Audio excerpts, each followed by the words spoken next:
আল্লাহ তখন ভয়ঙ্করের একটা আওয়াজ দিবেন, লিমানিল মুলকুল ইয়াউম লিল্লাহিল ওয়াহিদিল কাহ্হার।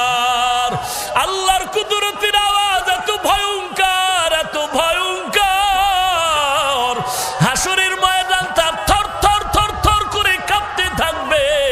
আল্লাহ বলবেন আজকের দিনের রাজত্ব কার?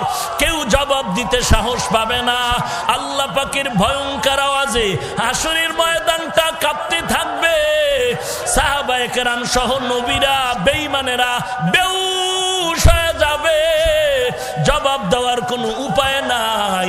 আল্লাহ নিজেই জবাব দিয়া বলবেন, লিমানিল মুলকুল ইয়াউম লিল্লাহিল ওয়াহিদিল কাহ্হার।